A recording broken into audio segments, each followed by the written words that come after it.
بسم اللہ الرحمن الرحیم۔ السلام علیکم دوستو پاکستان کے خلاف سیریز کے پہلے ٹیسٹ کے پہلے ہی روز انگلینڈ نے 506 رنز اسکور کر کے اپنا 112 سالہ ریکارڈ توڑ دیا۔ جی ہاں دوستو، یہاں آپ کو تفصیلات کے ساتھ بتاتے چلیں کہ راولپنڈی کرکٹ اسٹیڈیم میں کھیلے جا رہے میچ میں انگلینڈ کے اوپنر زیک کورڈلی اور بین ڈکر نے اپنی ٹیم کو جارحانہ آغاز فراہم کیا۔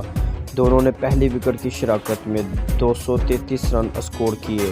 بین ڈکٹ 107 جبکہ زیک کورڈلی نے 122 رن بنا کر نمایاں رہے، جبکہ دیگر کھلاڑیوں میں اولی پوپ 108، جے روٹ 23 رن بنا کر نمایاں رہے، جبکہ کپتان بین سٹوک 33 اور ہیری بروک 101 رن بنا کر کریز پر موجود ہیں۔ پاکستان کی جانب سے زاہد محمود نے 2 جبکہ حارث رؤف اور محمد علی نے 1 وکٹ حاصل کی۔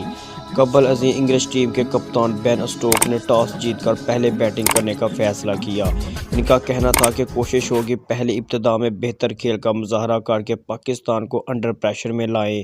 اس موقع پر قومی ٹیم کے کپتان بابر اعظم نے کہا تھا کہ اگر ٹاس جیتتے تو پہلے ہم بھی بیٹنگ کرنے کا فیصلہ کرتے۔